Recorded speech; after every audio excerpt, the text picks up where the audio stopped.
Pois bem, começamos aqui com o refém favorito de Alexandre de Moraes, Bolsonaro, que não preciso explicar para vocês, todo mundo já sabe o estado de saúde dele, e os seus advogados peticionaram a Vossa Santidade autorização para que ele faça uma cirurgia, porque os médicos entenderam que ele precisa passar por uma nova cirurgia. Mas o Xande, além de magistrado, promotor do Ministério Público, advogado e delegado e tantas funções que ele tem no serviço público, parece que agora ele também vai fazer medicina. Será médico, olha que beleza. Ele avalia determinar uma perícia médica em Bolsonaro. Magistrado quer avaliação isenta sobre necessidade da intervenção cirúrgica. Isso aqui é até antiético, né? Colocar em xeque, assim, a decisão de médicos renomados, mas tomara que corra tudo bem para o Bolsonaro, que, repito, foi sequestrado, né? Porque aquilo ali não é prisão, ele não cometeu crime, mas vamos adiante com mais uma notícia revoltante vinda do PCC, ó. A maior investigação da história do PCC prescreve e Marcola é absolvido. A denúncia original, apresentada em 2013, trazia raio-x inédito da estrutura da facção paulista. Então, assim, desde 2013, a Justiça de São Paulo, que nada tem a ver com Alexandre de Moraes, não conseguiu levar adiante essa denúncia do PCC. Agora, para prender velhinha que foi fazer um protesto ou que fez uma oração, aí nisso eles são bem eficientes. Eles também são bem eficientes em entrar com processos de coisas que alguém falou e não gostou, chamou o ministro de gordola, falou, aí eles são rápidos. Agora a PCC não ameaça a democracia, tá de boa. E falando em PCC, a gente vai... Ou, quer dizer, não, é assuntos diferentes, tá? A PCC acabou, agora é a pauta STF, uma coisa não tem nada a ver com a outra. Mas o Gilmar Mendes recuou e suspendeu um trecho da decisão que restringia pedidos de impeachment de ministros do STF à PGR. A Advocacia do Senado pediu ao Supremo que aguardasse o Congresso concluir a apreciação do projeto de lei que altera a lei do impeachment. Esse já é assunto aqui há alguns vídeos, eu já trouxe algumas modificações, eles estão pensando em colocar uma idade mínima maior, né, de 35 para 50 anos, mandatos com tempo, sabatinas regulares, várias mudanças aí que até por um lado são positivas, mas a gente não pode duvidar da capacidade dos senadores de fazerem caquinha. Então eu continuarei acompanhando, mas só ano que vem para ir adiante essa nova lei do impeachment. Aliás, em ano eleitoral parece que a pauta impeachment de ministros estará bem em alta. E a Andréia Sadi traz mais um bastidor do STF e quem está preocupado é Flávio Dino, olha só. Dino avisa a ministros do STF que, sem apoio interno, investigações sobre emendas podem ser engavetadas. Olha isso. O magistrado argumenta que o tema une centro, esquerda e direita contra si mesmo, o que o coloca sob ameaça de impeachment. Olha como esse assunto está em alta, tema que tem ganhado força no Congresso. Todo mundo que acompanha o canal está acompanhando essa briga também entre Dino, que quer o poder das emendas na mão do petista que o colocou no STF, enquanto os parlamentares não querem entregar esse poder. O presidente tem o poder de liberar algumas emendas, mas cada vez mais o Congresso tem ganhado aí o direito às emendas impositivas, que ele é obrigado a pagar. E o Flávio Dino não está disposto a comprar essa briga sozinho, então é porque a coisa está bem feia mesmo. Agora, vamos ver se os outros ministros vão querer comprar mais essa briga com o Congresso, porque eu já falei diversas vezes. A única coisa que o Centrão e a galerinha ali de Brasília, esse pessoal que não tem ideologia, que está acima do bem e do mal, que não liga para esses negócios de direita e de esquerda, a única coisa que interessa para eles é dinheiro. Então, o STF está comprando mais uma briga. Será que eles vão entrar junto com o Dino nessa ou eles vão abrir mão e vão deixar o Lula se virar? De qualquer maneira, nós aqui neste canal torcemos pela treta. E agora vamos começar a saga. Eu coloquei aí no título, caiu a casa do Hugo Motta. Não é exagero, a coisa tá bem feia pro lado dele, em especial com a agenda de votações essa semana. Pelos motivos nobres e certos, o interesse do povo. Não é. É de novo, emenda e poder. dinheiro e poder. São essas as coisas que movem Brasília. Não só Brasília, né? O mundo inteiro, mas enfim. Ontem foi pautada a cassação do Glauber Braga, que expulsou a pontapés um garotinho do bumbum livre do Congresso. Tá certo? Não, não tá certo. Mas confesso que eu me diverti, né? O espírito da quinta série que habita em mim se divertiu vendo um garotinho do bumbum livre sendo expulso a pontapés pelo Glauber Braga. Mas o deputado não deveria fazer isso, enfim. Esse é o motivo da cassação. Só que os deputados votaram não pela cassação do Glauber e acabou acontecendo isso daqui, ó. Câmara suspende por 6 meses deputado Glauber Braga. O deputado era alvo do processo de cassação que eu expliquei para vocês, né? Quem também teve a cassação, processo de cassação votado, e esse daqui eu achei muito interessante, essa demonstração de força da Câmara, foi a Carla Zambelli, que não perdeu o mandato. Os colegas votaram pela manutenção do mandato da deputada Carla Zambelli, que segue presa na Itália. Por 227 a 170 votos, com 10 abstenções, a Câmara manteve o mandato de Carla Zambelli. O número mínimo de votos para aprovar uma perda de mandato é 257. Como o quórum não foi alcançado, o parecer pela cassação, aprovado na CCJ, será arquivado. E aqui a gente começa a ver mais bastidores. Quem fez a investigação foi a Andresa Matais, do Metrópolis, e presta atenção nessa treta de qualidade. Aqui começamos com o André Ceciliano. Ele ameaçou retirar emendas, de novo, falei para vocês que o motivo não é certo, mas aqui a gente torce pela treta. Emendas de novo, ó. Emenda de quem votasse contra a cassação do Glauber. André Ceciliano procurou o baixo clero e ameaçou retirar emendas. Não use emendas para se intrometer em temas da Câmara, ouviu em resposta. Então, assim, pelas apurações, não foi esse o motivo que levou os deputados a manterem o mandato do Glauber. Foi um acordo que envolveu ali Carla Zambelli, Glauber e outros deputados que também estão para ter a cassação votada, né? O Eduardo Bolsonaro, o Van Hatten, o Zé Trovão e o Ramagem. Mas aqui temos prints de WhatsApp. Eu adoro a treta quando ela vem completinha assim, com prints, ó. Tá aqui. O zap de um deputado que estava falando com o Ceciliano, que é o ministro, ele é ministro do Lula, né? Então, segundo relatos e mensagens aos quais a coluna teve acesso, Ceciliano disse que o Planalto vai tomar as rédeas da comissão no ano eleitoral de 2026 para impedir que 12 bilhões em emendas que os colegiados podem destinar sejam usados por parlamentares que votam contra os interesses do governo. É a velha e boa chantagem que o PT sempre faz. Ele quer tomar as rédeas do dinheiro em 2026 e claro que os deputados do Centrão estão muito bravos com o governo por causa disso. E aí aqui tem o print para comprovar o que a Andresa Matais falou ali. Então, o interesse deles é controlar esses 12 bilhões em emendas justo em ano eleitoral.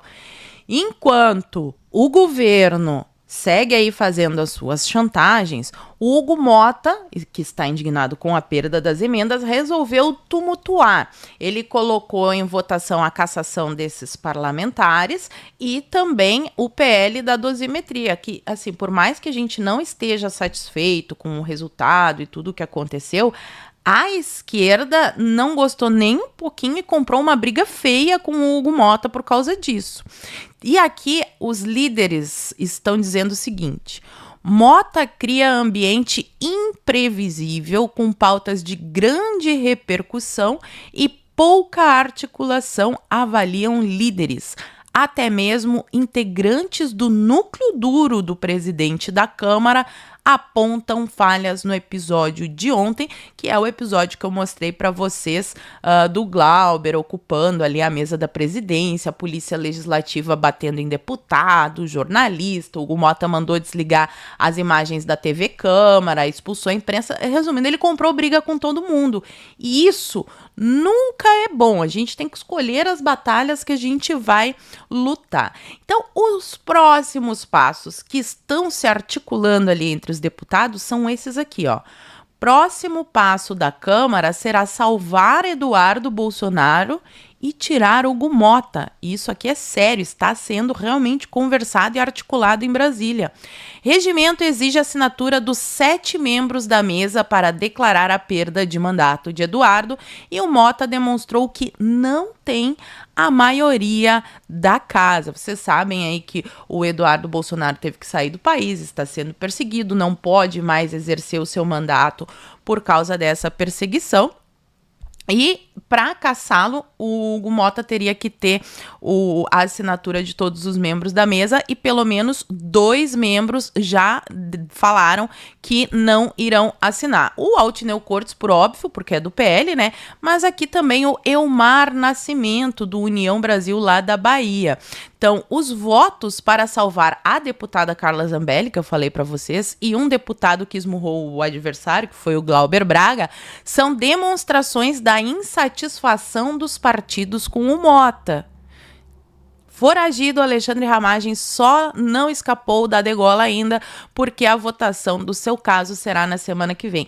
Então, o Hugo Motta colocou isso em votação porque ele queria que esses mandatos fossem cassados, seja por causa de emendas, chantagem suprema, enfim, mas ele não conseguiu. Então, esse salvamento de Glauber e de Zambelli foi mais uma resposta a Hugo Motta do que motivos nobres, tá, pessoal? Não tenhamos ilusões aqui.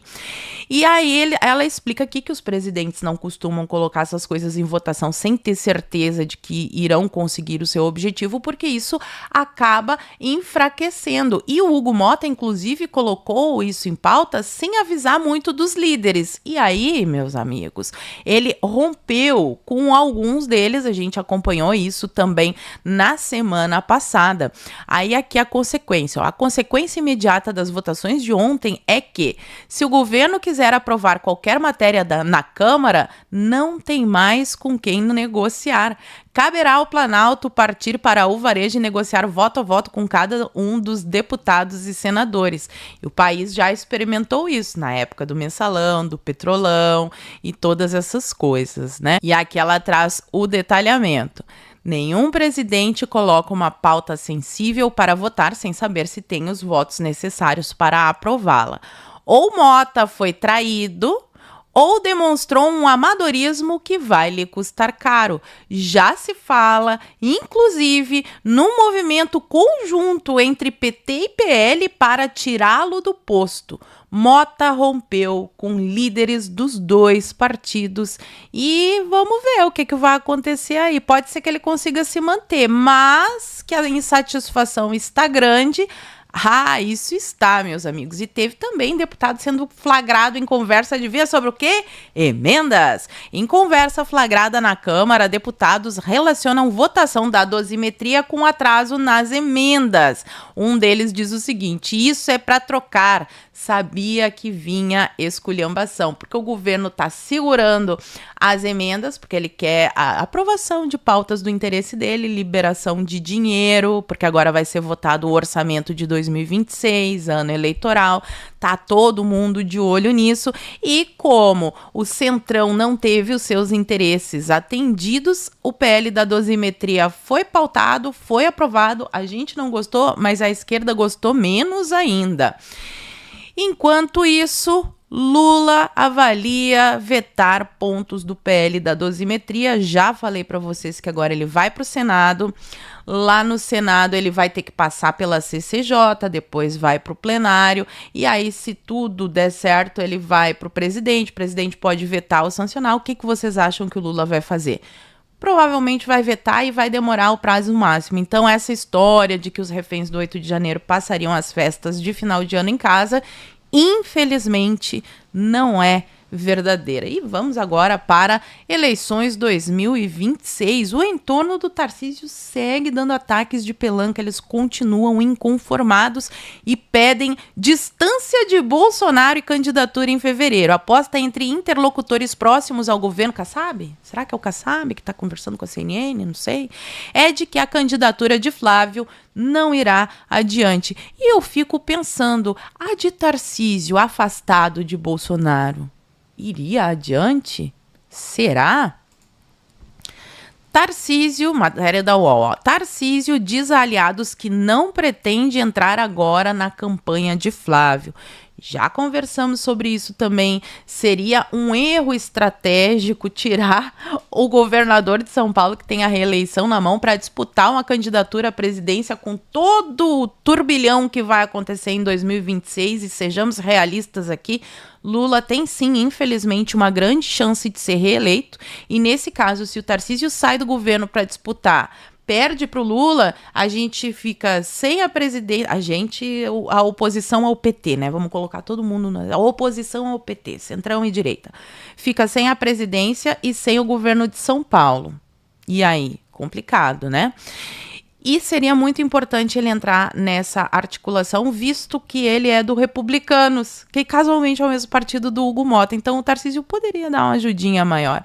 E para a galera do Centrão que gosta tanto desses institutos de pesquisa, eu sinceramente não entendo por que eles insistem em afirmar que o Flávio não tem chances. Porque tá aqui, ó, mais uma pesquisa, o Lula liderando com 38%, em segundo teríamos a Michele, e em terceiro o Flávio, em quarto o Eduardo e em quinto o Tarcísio. Em quinto, o Tarcísio colado na imagem de Bolsonaro. Se fizer aquilo que os aliados dele estão dizendo de se afastar do Bolsonaro para lançar sua candidatura, esse percentual de 17% aqui, eu arrisco dizer que diminuiria consideravelmente. Então, por causa de pesquisas, não é. É o mesmo nojinho que eles sempre tiveram do Bolsonaro. Sempre torceram o nariz. E eu já ouvi muita gente falando que o Bolsonaro jamais chegaria à presidência e a gente acompanhou aí toda a história. O Flávio segue articulando, promoveu inclusive um jantar com caciques partidários, tá aqui.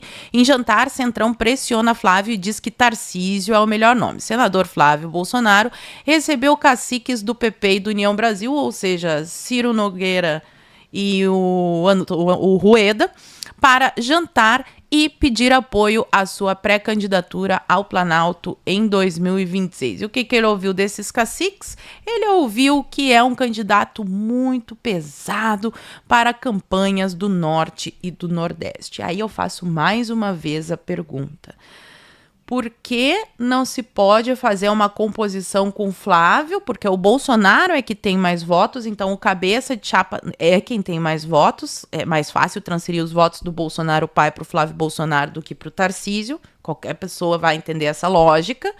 Compõe com um nome que seja bom no Nordeste, que tenha uma articulação boa lá no Nordeste, que seja um nome mais moderado. Por que eles não querem fazer essa composição? Será que eles vão rasgar a fantasia e compor com o Lula, com toda essa chantagem de emendas? Vamos acompanhar. E para finalizar aqui o vídeo de hoje, um estudo global expõe desigualdade extrema e contradiz avanço celebrado por Lula. Lula mentindo, espalhando fake news. Estou só, nossa, bege. Relatório revela que 0,001% tem 3 vezes mais riqueza do que 50% da humanidade. Indica que a diferença entre ricos e pobres no Brasil subiu entre 2014 e 2024. Será que o Lula manipularia números? Será que ele ia dizer assim, acabei com a fome sem ter acabado com a fome? Será, gente? E outra, de novo, o problema não é a desigualdade, o problema é a pobreza. Pode ter desigualdade à vontade. Se todo mundo tivesse uma condição de vida digna, porque não tem que ficar pagando impostos escorchantes para sustentar essa casta que vive lá em Brasília, a vida do pobre seria melhor. E arrisco dizer que a elite brasileira é formada por esse pessoal que vem dizer que está defendendo os mais pobres. É o pessoal desse judiciário que fica salvando a democracia enquanto tem contratos milionários com bancos suspeitos, os funcionários públicos com os super salários que ninguém quer acabar e até o Lula. Ou alguém cai na mentira de que o Lula é pobre. O Lula está nessa elite dos mais ricos do Brasil. Mas, infelizmente, muitas pessoas ainda caem nessa mentira do socialismo, o que é ajudado por essa mídia canalha que não sabe ou não quer dizer a verdade para a população. Mas, enfim, a treta do dia, na minha opinião, é esse motim contra o Hugo Motta. Pode ser que nada aconteça com ele? Pode. Mas só pela treta eu vou continuar acompanhando e trazendo as atualizações e eu quero saber o que vocês acham. Será que o Hugo Motta se salva? Será que ele cai mesmo? Porque ele tá despertando a fúria na direita, na esquerda e até nos coleguinhas do Centrão. Claro que é por causa das emendas, mas enfim, os motivos não importam. Eu gostaria muito de ver o Hugo Motta caindo do cavalo e ia ter uma satisfação pessoal. E vocês, o que acham disso tudo? Fala pra mim aqui nos comentários que eu quero saber. E por hoje eu vou ficando por aqui. Muito obrigada por terem assistido ao vídeo até o fim. Fiquem todos com Deus, um beijo e até a próxima.